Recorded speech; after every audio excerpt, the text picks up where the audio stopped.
De 2010 a 2013, o número de pedidos de refúgio cresceu 930% no Brasil.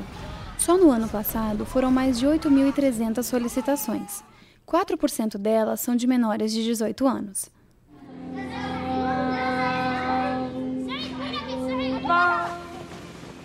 Começa agora o documentário Crianças Refugiadas, Adaptação em uma Nova Terra, uma produção dos alunos do 6º semestre de jornalismo da Fapcom. Foi difícil, porque não sabia português. Depois os meus amigos me ensinaram, aí depois eu sei falar. Agora estou melhor. Tinha mais amigos agora, tem gente que foi embora, tem gente que veio outro. Aí fiquei como sou, meu amigo. Melhor ficou. Quando eu vim, me ajudou muito. Aos 13 anos, o pequeno Riad Altinawi já fala 3 línguas: árabe, inglês e português.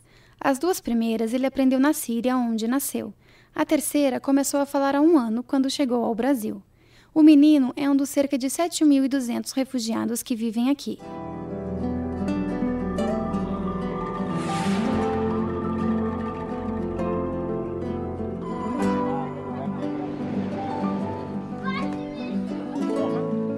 No Brasil, a Lei de Refúgio é baseada na Declaração de Cartagena, criada em resposta aos conflitos na região na década de 80. A advogada Elisa Donda explica como os pedidos feitos à Polícia Federal são analisados. O refúgio ele é concedido, após análise do governo brasileiro, para aquelas pessoas que têm alto temor de perseguição. Tem pessoas que vêm de situações de conflito armado, perseguição política, não necessariamente o país precisa estar em guerra. Elisa ressalta que a Constituição concede a refugiados os mesmos direitos e deveres dos brasileiros, além de garantir a proteção de identidade. São 81 nacionalidades, entre elas sírios, que lideram o ranking, seguidos de colombianos, angolanos e congoleses. O pai de Riad, Talal Altinawi, é um dos poucos refugiados que já conseguiram emprego. Após vender roupas infantis no Brás, ele ganhou o protocolo de refúgio em fevereiro do ano passado. Hoje, trabalha em uma empresa de engenharia.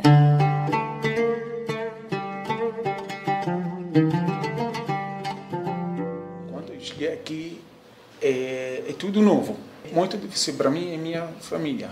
Especial porque eu não tenho língua. A língua é importante para contato com outra pessoa. E depois, minhas filhas começaram a estudar na escola. Para eles é melhor, porque ele e ela começar a contato com outra pessoa. Depois eu trabalho.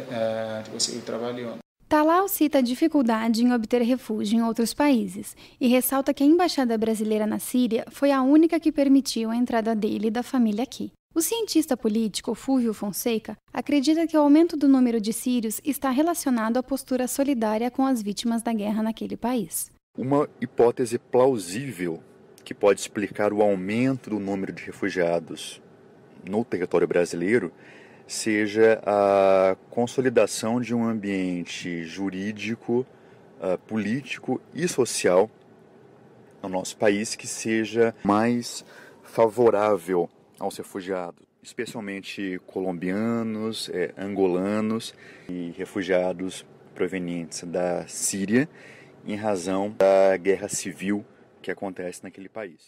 Especialista em problemas de refugiados, Fulvio acredita que mesmo com a crise financeira e política, o Brasil tem condições econômicas para receber os imigrantes. Segundo ele, a política de abrigo é assegurada principalmente por ONGs. Um exemplo é a Casa do Migrante, na organização católica Missão Paz. O diretor, Padre Paolo Parisi, destaca que uma das primeiras percepções de uma criança refugiada é a tranquilidade. Uma criança, como disse assim, aqui não tem polícia entrando na Casa do Migrante, ou seja, ela encontrou um ambiente tão tranquilo e para ela a primeira percepção ver não encontrar policiais que entravam dentro. Então, eu diria, ela chega cheia de traumas. Teve criança que não dormia à noite por causa das cenas de violência que tinha assistido. O padre relata também que muitas delas chegam por meios surpreendentes, em alguns casos escondidas em containers de navios com as mães.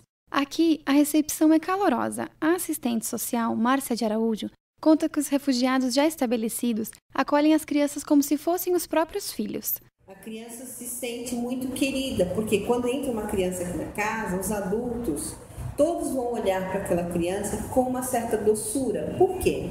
Porque eles lembram aí dos seus filhos que ficaram para trás, né? Alguns até netos, e tem uma certa saudade. Então, eles transferem esse carinho, né, que teriam para essa criança que estava do outro lado, para a criança que está aqui presente. É como se eles entendessem naturalmente a dor do outro. Coordenadora social da Casa do Migrante, ela diz que o espaço recebe de 500 a 800 estrangeiros por ano. Além de moradia e assistência social, eles têm acesso a aulas de português, cursos profissionalizantes e apoio psicológico e jurídico.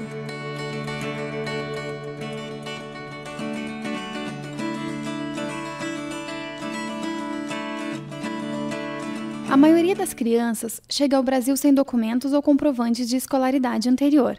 ONGs como a Caritas auxiliam na regularização da papelada. A advogada em Relações Externas da ONG, Larissa Leite, observa que muitas famílias precisam ser separadas para conseguir um abrigo. O ideal seria que todo atendimento dos albergues nós tivéssemos pessoas que falassem idiomas, que tivessem sensibilidade com a questão do estrangeiro, a diferença cultural, a diferença religiosa. E também que houvesse a possibilidade de as famílias, né, ou mesmo que sejam quebradas, né, o pai e o filho, a mãe e o filho, ou só 2 irmãos, que eles pudessem ficar em conjunto. Na maior parte dos albergues, o que acontece é que homens aqui, mulheres aqui, crianças aqui, às vezes as famílias têm que ser divididas para que cada um possa ter pelo menos um lugar para dormir. Larissa reforça que, apesar do auxílio das instituições, não existe nenhum programa que garanta a subsistência. Sem alternativa, o refugiado aceita qualquer tipo de oportunidade e muitas vezes é explorado.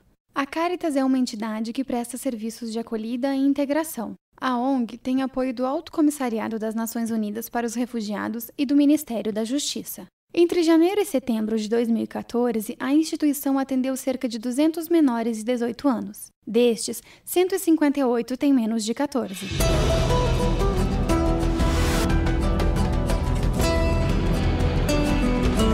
No próximo bloco, como a escola pode ajudar meninos e meninas em um país desconhecido.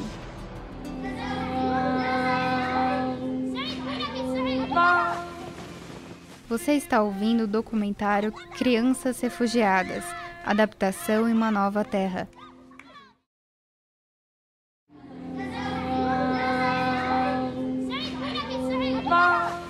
Voltamos a apresentar o documentário Crianças Refugiadas, Adaptação em uma Nova Terra. A inserção social é o primeiro passo para superar o trauma, e ela começa ainda na escola. A diretora executiva e idealizadora da organização IKMR, Viviane Reis, acredita que o acesso à educação é um dos principais desafios. Não há ainda nenhum atendimento psicológico ou psiquiátrico desenvolvido por nenhuma organização que faz atendimento para acompanhar mais de perto essas crianças. Muitas delas regridem quando estão aqui, não entendem por que não podem voltar para o país de origem, querem voltar, sofrem bullying na escola. Então a gente tem crianças que são maiores, vão para uma sala com 30, 35 crianças, não tem ninguém que saiba o idioma delas, não entende essa cultura delas, então é um grande desafio. Viviane reforça a necessidade de dados sobre a situação dos menores no país. A IKMR fica em Uberlândia e é a única que se dedica especificamente a crianças refugiadas. A entidade atende 250 delas atualmente. Também realiza atividades culturais e de lazer em São Paulo, Rio de Janeiro e Porto Alegre.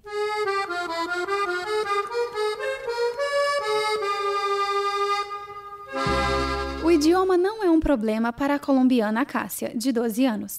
Ela se adaptou muito bem.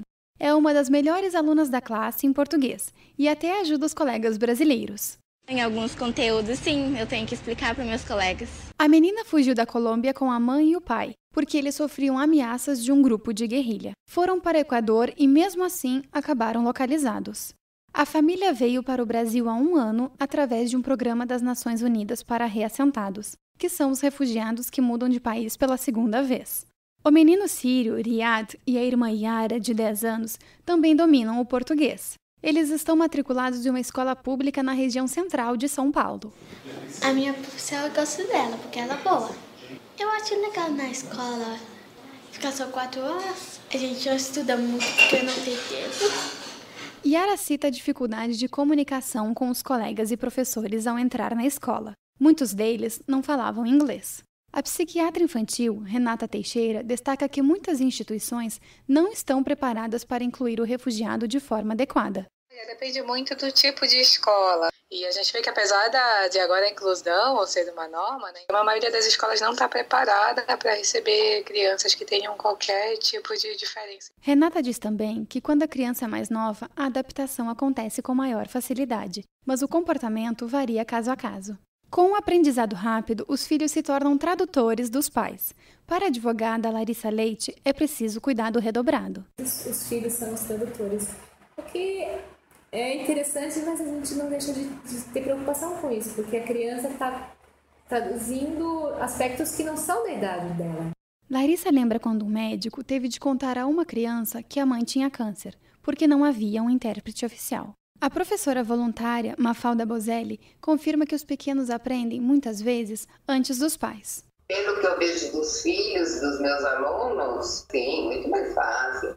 Eles, claro, que refugiado também, tem vizinho, brinca, eles começam a jogar bola, e toda criança tem muito, até os 7 anos, tem uma facilidade, eu tenho alunos que é um filho de 4 anos, fala 3 línguas. Mafalda dá aulas no Instituto de Reintegração do Refugiado ADUS. Na ONG, os menores são atendidos no projeto Reconstruindo Histórias. Nele, voluntários acompanham o processo de desenvolvimento de meninos e meninas no reforço escolar, realizam ações lúdicas e dão apoio psicológico. O aumento do fluxo de refugiados também provoca debate sobre xenofobia. Segundo o sociólogo e fundador do Instituto de Reintegração do Refugiado, Marcelo Aydu, a falta de conhecimento sobre a situação dos imigrantes faz com que cresça o preconceito.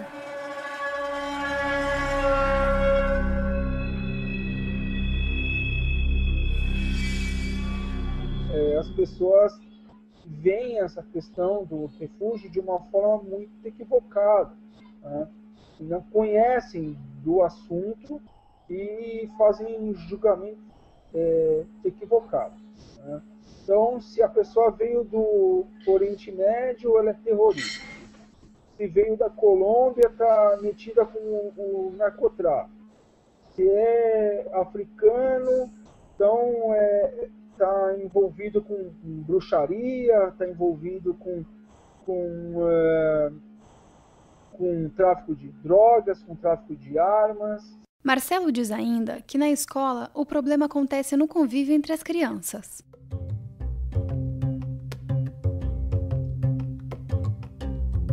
O preconceito é vivido diariamente por Luana. Refugiada da Costa do Marfim, a menina de 13 anos fugiu com a mãe para o Brasil em 2013. Ela sente falta da irmã mais velha e do respeito dos colegas em sala de aula. Eles falam que só tem mato lá na Costa do Marfim, que eu sou macaco, tudo isso. Essas coisas, eu me sinto revoltada. Aqui eles não respeitam o professor. Ele é muito diferente, porque eles respeitam o professor. Para enfrentar as barreiras na adaptação escolar, Luana recebe apoio psicológico. A psiquiatra Renata Teixeira ressalta a importância do acompanhamento especializado. Tem várias crianças que não vão ter só essas dificuldades de adaptação, mas vão desenvolver alguns transtornos mesmo, dependendo do que elas tenham vivido, ou então da própria influência genética ou ambiental, mesmo aqui, né? Então eles podem ter transtorno de ansiedade e tudo mais. O ideal é procurar algum tipo de ajuda. Renata cita como alternativa a psicopedagogia, que pode identificar as dificuldades e os transtornos que interferem no processo de aprendizagem. Márcia de Araújo destaca ainda a necessidade de integração entre pai e professor para tentar solucionar o problema. Falar com os professores, né? Falar com a escola. Né? Os pais têm que falar com a escola, têm que explicar, têm que levar o que está acontecendo, senão eles também não vão saber. Né? E aí depende da escola, depende do professor, na verdade. Porque o professor ele é o referencial da criança dentro da sala de aula. A assistente social diz que os professores podem aproveitar o ambiente escolar para ensinar sobre a cultura do país da criança refugiada e conscientizar os alunos. Larissa Leite explica que a Caritas recebe, na maioria das vezes, crianças de até 5 anos e que não têm muita percepção sobre os motivos que levaram os pais a fugir. A vantagem, talvez, que eu veja é que a pessoa, quanto mais jovem ela tem mais proximidade com os sonhos. Mas não significa que não tenha sofrimento, ao contrário, tem muito. A advogada lembra ainda de casos de menores desacompanhados que perderam os pais na guerra.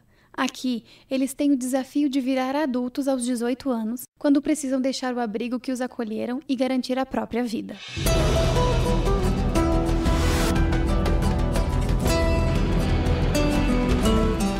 No próximo bloco, como as crianças veem o Brasil e o que elas esperam do futuro no país.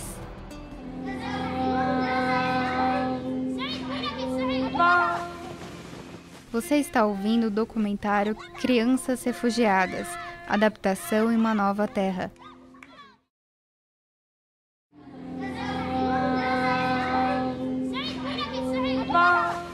Voltamos a apresentar o documentário Crianças Refugiadas, Adaptação em uma Nova Terra. Fugindo da violência dos países de origem, crianças e famílias embarcam em uma viagem incerta em busca de um recomeço. Para Yara, a nova vida no Brasil é melhor do que imaginava. Eu achei que vai ser ruim, mas já foi legal. A gente esperava que não vai ser bom. A menina já faz planos. Quer ser professora e passar para a frente o que aprendeu no novo país. Após deixar a guerra, Riyad convive com a saudade e a preocupação com os avós que continuam na Síria. Fala tudo bem, e assim, eles que tá bom. Não fica preocupado, se fica assim, o que aconteceu. Assim como a irmã, Riyad quer voltar ao país somente para reencontrar os parentes. Para ele, o Brasil é o seu novo lar. Mãe de Acácia, Maria conta que a família ainda carrega as marcas dos conflitos, mas encontra na fé um refúgio. A gente sempre sente aquela saudade e aquele medo, quizás, né?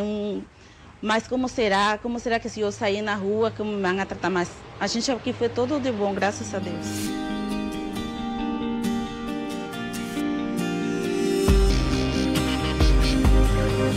Você acabou de ouvir o documentário Crianças Refugiadas, Adaptação em uma Nova Terra, uma produção dos alunos do 6º semestre de jornalismo da Faculdade Paulo de Tecnologia e Comunicação.